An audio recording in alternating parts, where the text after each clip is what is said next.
Hello students, कैसे हैं आप सब। मैं कुशल शर्मा, आप देख मेरे यूट्यूब चैनल कुशल क्लासेस। तो देखिए, आज हम क्लास 12 के एलिमेंट बुक में से चैप्टर नंबर 9 जो कि इनडेफिनिट इंटीग्रल का चैप्टर है कि फिफ्थ एक्सरसाइज की शुरुआत करने वाले हैं।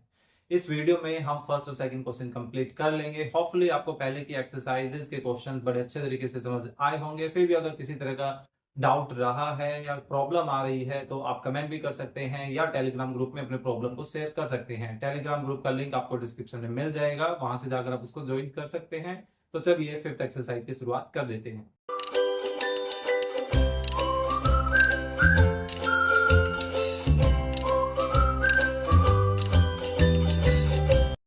ओके, सो देखिए फर्स्ट क्वेश्चन, फर्स्ट पार्ट। इस बार हमें 10th क्लास की नॉलेज की हेल्प लेनी है या 11th क्लास। अगर 10th क्लास में आपके ये टॉपिक डिलीटेड सिलेबस में चला गया था तो 11th क्लास में हमने इसको ये एक बार यूज़ किया था। ठीक है, कॉम्प्लेक्स नंबर में भी एक जगह हम यूज़ करते हैं, पता नहीं आपने किया है नहीं किया है। चलिए, नहीं भी किया होगा आपने तो भी मैं बिल्कुल डिटेल में आपको समझाऊंगा, आपको क्लियर हो जाएगा। चलिए देखिए, अब जो हम प्रोसेस करने वाले हैं, अभी आपको इस तरह के क्वेश्चन मिलेंगे कि 1 में आपको एक क्वाड्रेटिक स्ट्रक्चर मिलने वाला है। ठीक है, क्वाड्रेटिक पॉलिनोमियल मिलने वाला है। हालांकि हम लास्ट एक्सरसाइज में भी क्वाड्रेटिक स्ट्रक्चर पर ही काम करके आए थे। ये देखिए, ध्यान दीजिए, 1 में डिनोमिनेटर क्वाड्रेटिक ही था। तो इसमें और उसमें फ़र्क क्या है? ये था हमारे पास एक क्वाड्रेटिक में स्क्वायर वाली टर्म और कांस्टेंट वाली टर्म। ठीक है, लेकिन अब जो हम काम करने वाले हैं उसमें स्क्वायर और कांस्टेंट वाले टर्म के साथ एक सिंगल पावर वाले टर्म भी आने लग जाएगी। ठीक है, अब ऐसे सिचुएशन में क्या किया जाए? तो ऐसे सिचुएशन में हमें इस नीचे के स्ट्रक्चर में ही कुछ ना कुछ एडजस्टमेंट करनी है, और ऐसे एडजस्टमेंट करनी है कि ये लास्ट एक्सरसाइज, फोर्थ एक्सरसाइज जैसा स्ट्रक्चर हमें दे दे। और फोर्थ एक्सरसाइज में जो वो 6-7 हम फॉर्मूलेज करके आए थे, पढ़कर आए थे, उनकी हेल्प लें और इंटीग्रेशन कर दें। ठीक है, तो देखिएगा, अब जो प्रोसेस हम करने वाले हैं उस प्रोसेस से फ़ायदा ये होगा कि जो दो जगह वेरिएबल आपको नज़र आ रहे हैं, ये दो वेरिएबल आपको एक ही जगह नज़र आएंगे। ठीक है, और स्ट्रक्चर जो है हमारा लास्ट एक्सरसाइज जैसा बन जाएगा। तो इस प्रोसेस को बोलते हैं कंप्लीट स्क्वायर मेथड। ठीक है, अगर आपको फॉर्मूले के नाम से वो स्ट्रक्चर ध्यान आ गया है तो बहुत अच्छी बात है, नहीं तो देखिए आपको क्या करना है।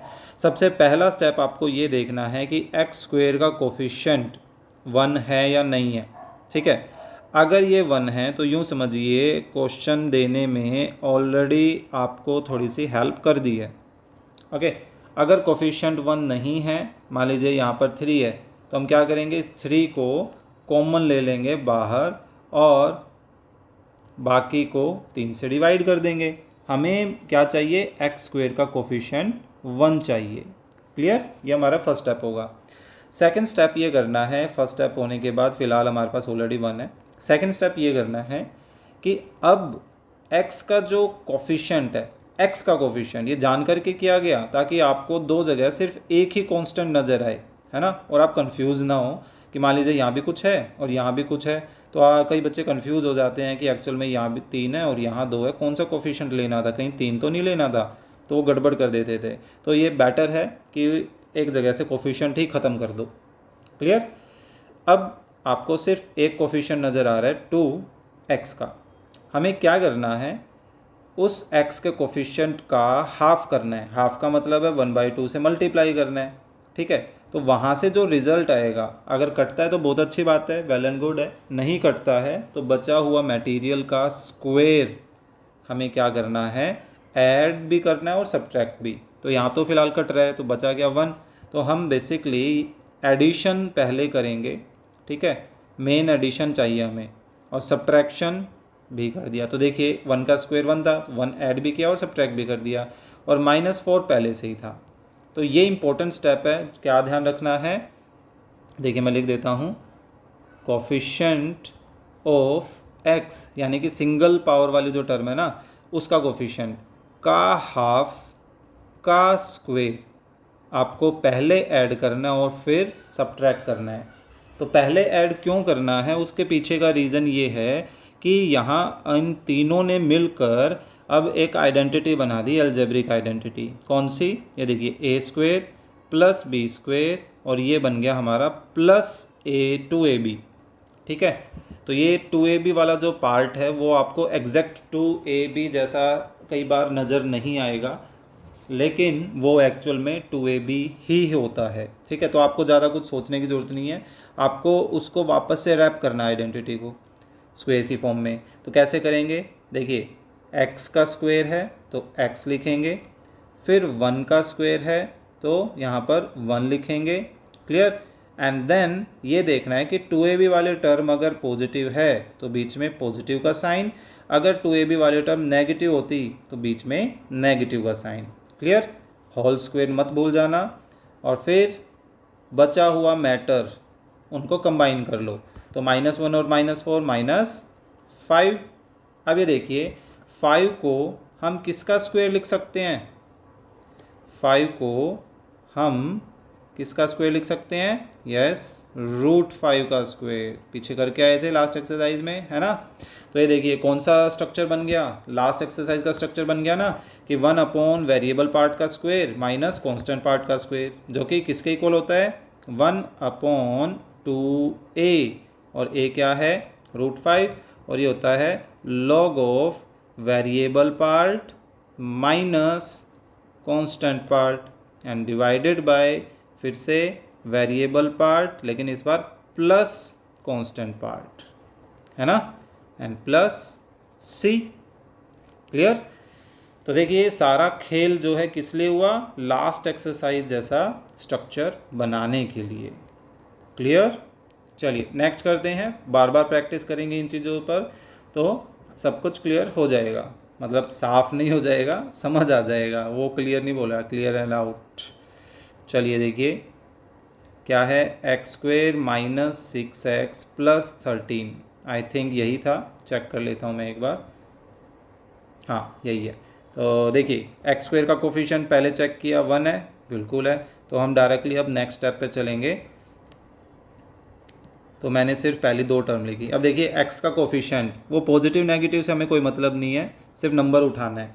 कितना है? 6। उसका किया हाफ, और फिर उसका स्क्वायर देखते हैं। तो ये हाफ कितना आ रहा है? 3। तो 3 का स्क्वायर हमें क्या करना है? ऐड करना है, एंड देन सब्ट्रैक्ट भी करना है। सब्ट्रैक्शन मैं नॉर्मली स्क्वायर को खोल ही देता हूँ, ठीक है, बात तो एक ही है।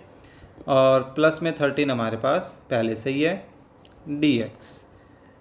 सो ये देखिए पहले 3 टर्म ने मिलकर क्या बना दिया? x का स्क्वायर है, x लिखा, 3 का स्क्वायर है, 3 लिखा, ठीक है। और जो 2ab वाली टर्म है वो नेगेटिव है तो माइनस लगाया, और फिर -9 + 13 + 4, ऊपर 1 है, dx है। अब 4 को किसका स्क्वायर लिखा जा सकता है? यस, 4 को हम 2 का स्क्वायर लिख सकते हैं, है ना, 2 स्क्वायर। तो ये किसका स्ट्रक्चर बन गया? ये स्ट्रक्चर बन गया 1 constant square plus variable part का स्क्वायर, जो कि स्ट्रक्चर होता है tan इनवर्स का, यानी कि 1/a क्या है? 2 tan inverse variable part upon constant part, है ना, प्लस c। क्लियर? तो ये था हमारा सेकंड पार्ट। चलिए थर्ड करते हैं। इस बार चेंज क्या आया? इस बार हमारे पास x² का कोफिशिएंट डिफरेंट है, मतलब 1 के डिफरेंट है। क्या है? 4x² - 4x + 3 dx। तो देखिए 4 कॉमन ले लें, भाई नीचे से कॉमन ले रहे हैं तो नीचे ही बचेगा। कई बच्चे कॉमन लेके इसको यहाँ लिख देते हैं ऐसे, जो कि गलत है, ठीक है। तो नीचे से कॉमन लिया तो सभी को 4 से डिवाइड कर दें, x² को डिवाइड किया तो x² बचा, 4x को डिवाइड किया तो x बच गया, 3 से डिवाइड हो नहीं सकता तो 3/4 बच गया dx। सो अब अपना पहला स्टेप हो गया पूरा। अब नेक्स्ट स्टेप करते हैं कि इसमें कुछ पहले ऐड करना है ना। तो देखिए x का कोफिशिएंट क्या है? 1, उसका हाफ यानी कि 2 से डिवाइड कर दिया, का स्क्वायर यानी कि 1/2 का स्क्वायर हमें क्या करना है? ऐड, और फिर वही सब्ट्रैक्ट भी कर देना है। क्लियर? dx। तो पहली तीन टर्म्स ने मिलकर क्या बना दिया, पहली तीन टर्म्स में मिलकर x एंड 1/2 का होल स्क्वायर और बीच में माइनस आ जाएगा, क्योंकि देखिए 2ab वाली टर्म माइनस है और ये देखिए 2ab जैसी दिख भी नहीं रही है लेकिन फिर भी ये 2ab है। तो अब ये देखिए इन दोनों को कंबाइन करें तो आप रफ में कर सकते हैं, वैसे 2/4 यानी कि 1/2 ही आ जाएगा।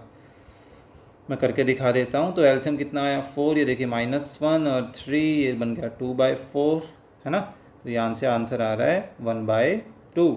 तो अब ये देखिए 1/2 किसका स्क्वायर लिखा जा सकता है, यस सही आंसर है 1/2 एक्चुअली हम 1/√2 का स्क्वायर लिख सकते हैं, है ना, dx।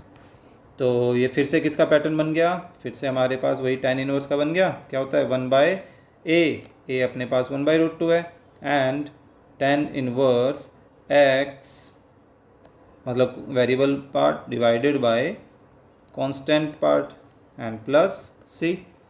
तो देखिए √2 को हम ऊपर लिख सकते हैं, डिवाइडेड बाय 4 है और यहाँ हम एक्चुअल में ऊपर और नीचे वालों का एलसीएम ले सकते हैं। मेन डिवाइड का साइन तो अभी चल ही रहा है, ऊपर एलसीएम 2 आ गया तो ये बन जाएगा 2x - 1 और नीचे हमारे पास 1/√2 है एंड प्लस c। तो हम बेसिकली वैसे देखा जाए इनको एज इट इज़ भी छोड़ सकते हैं, क्योंकि ज़्यादातर केसेस में हम डिनोमिनेटर में रूट नहीं छोड़ते हैं। लेकिन अगर आप काटना चाहें तो इसको 4 से कैंसिल करें तो यहाँ पर आपके पास क्या बचेगा, नीचे बच जाएगा 2√2 है ना। और tan इनवर्स ऐसे ही ये √2 से 2 कैंसिल करें तो √2 बचा। तो बेसिकली क्या आ गया 2x - 1 divided by √2 plus c। Clear. चलिए नेक्स्ट पार्ट करते हैं, फोर्थ पार्ट देखते हैं क्या है इसमें। 1/3x 13x and -10 okay 3x² plus 13x - 10। चलिए इसका करते हैं। सबसे पहले तो हमने 3 कॉमन लिया, देखिए क्या बन जाएगा x² प्लस 13/3x माइनस 10/3 है ना dx। अब हम क्या करें, x² का कोफिशिएंट तो 1 बन गया है। अब हम करते हैं x का जो कोफिशिएंट है यानी कि 13/3 उसका करते हैं हाफ यानी 1/2 से मल्टीप्लाई, जो कि कितना बन जाएगा 13/6। तो उसका स्क्वायर हमें क्या करना है 13/6 का ऐड करना है एंड देन सब्ट्रैक्ट भी करना है। तो 13 का स्क्वायर 169, 6 का 36 और फिर बाई माइनस में क्या है 10/3 है dx। सो 1/3 फर्स्ट 3 टर्म्स ने मिलकर क्या बना दिया, फर्स्ट 3 टर्म्स ने मिलकर बना दिया x एंड 13/6 का होल स्क्वायर और बीच में प्लस। और देखिए इन दोनों को हम एलसीएम से सॉर्ट आउट कर लेते हैं, ठीक है। तो एलसीएम कितना जाएगा 36, तो ऊपर -169 है और 36 को 3 से डिवाइड करेंगे तो कितना आएगा 12 को 10 से मल्टीप्लाई करेंगे तो कितना बन जाएगा 120। तो ये कितना बन रहा है 289 है ना। सो -289 एंड डिवाइडेड बाय कितना आ गया 36। अब 289 बताइए फटाफट कमेंट करके कि किसका स्क्वायर होता है।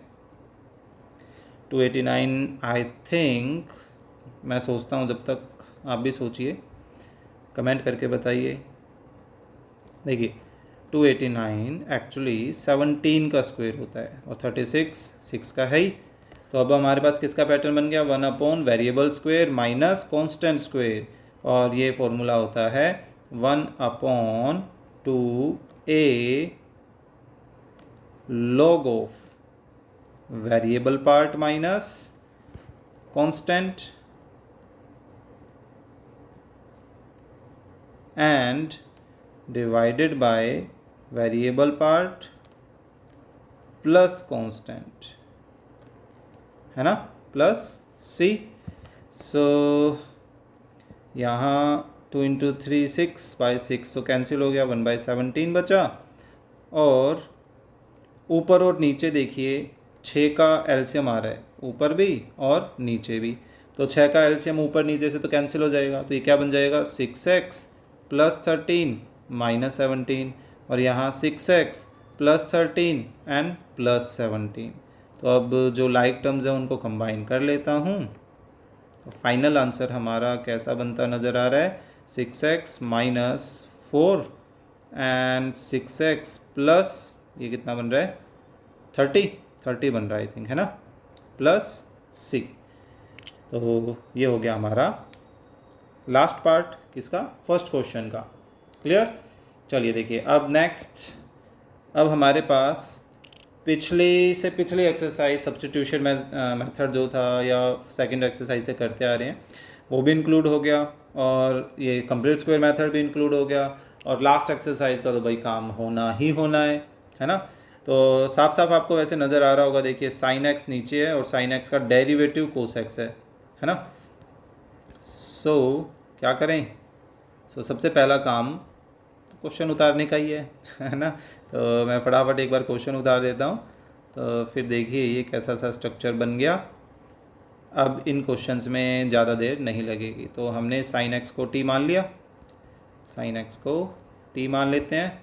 सो साइन एक्स का डेरिवेटिव कोस एक्स, एक्स का डी एक्स, टी का डी टी।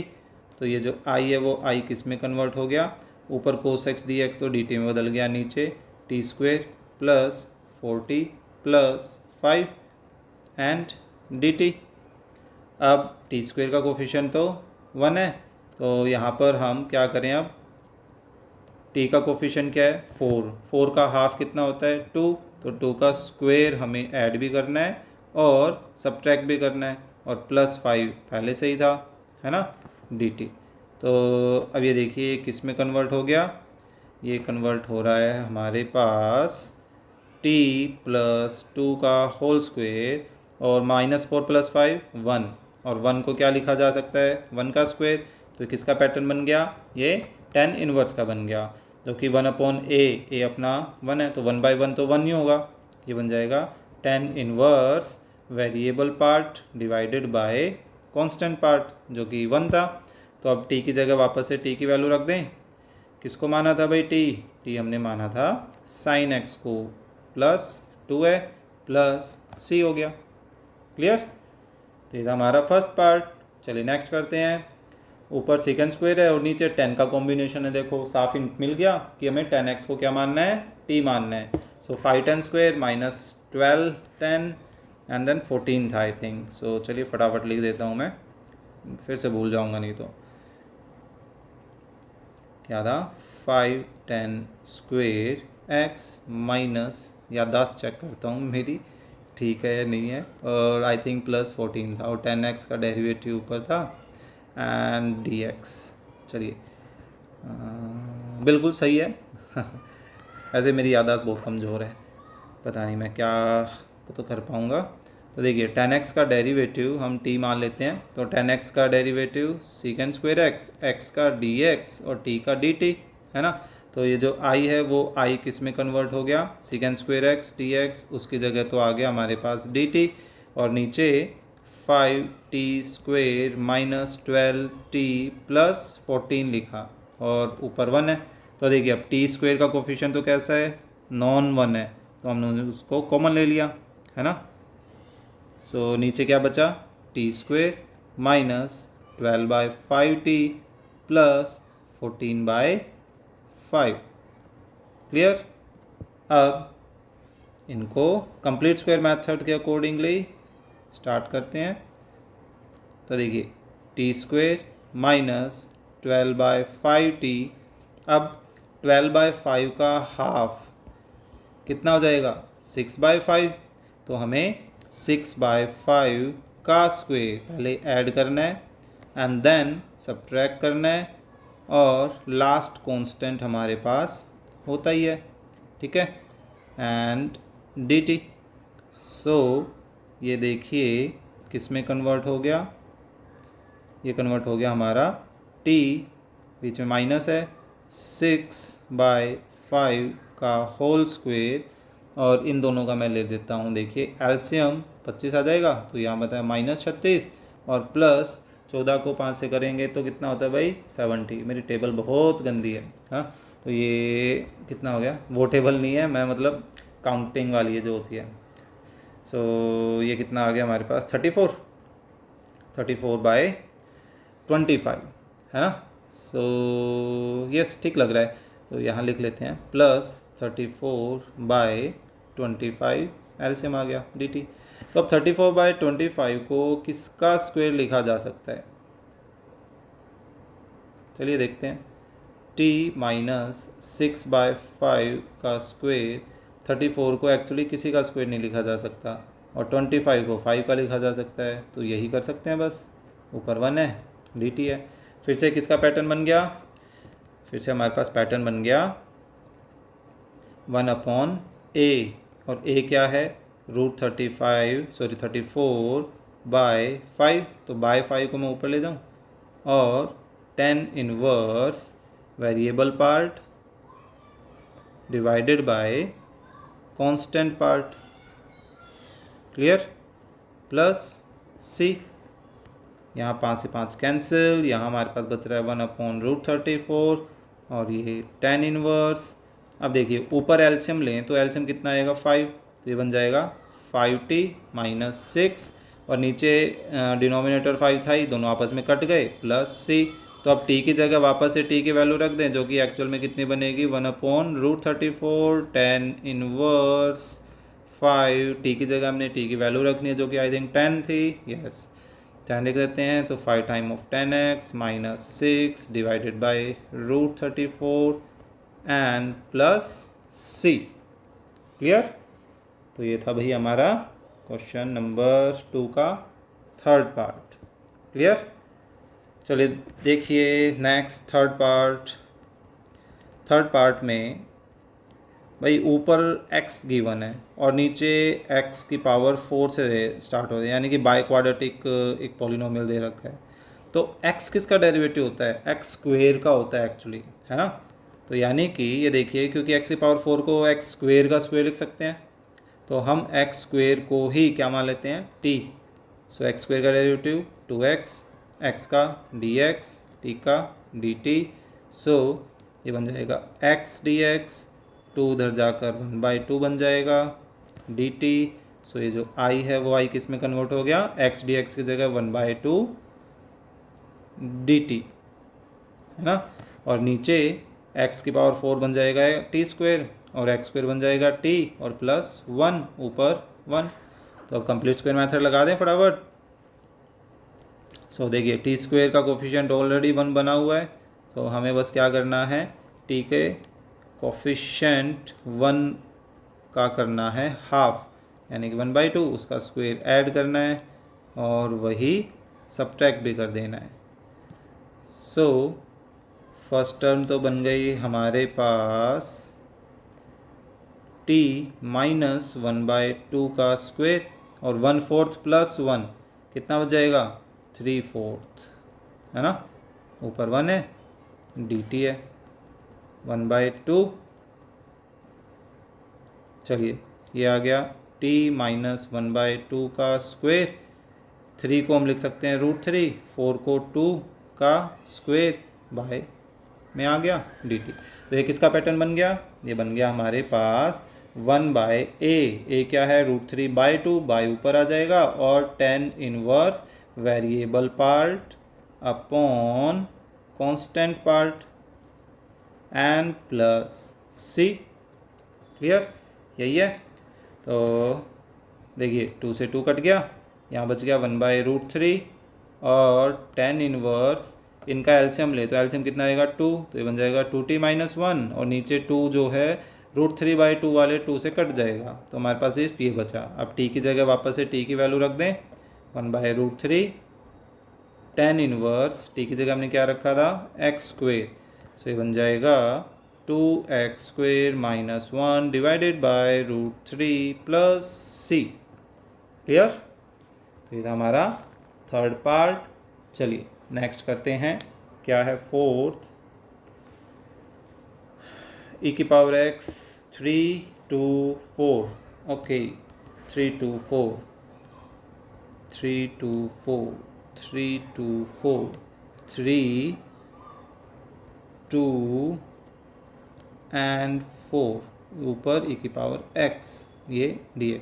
देखिए e की पावर x का स्क्वायर लिख सकते हैं इसको, और इसी का डेरिवेटिव ऊपर dx के मल्टीपल में है, तो उसी को हमने t मान लिया, तो इसका डेरिवेटिव ये आ गया x का dx, t का dt आ गया।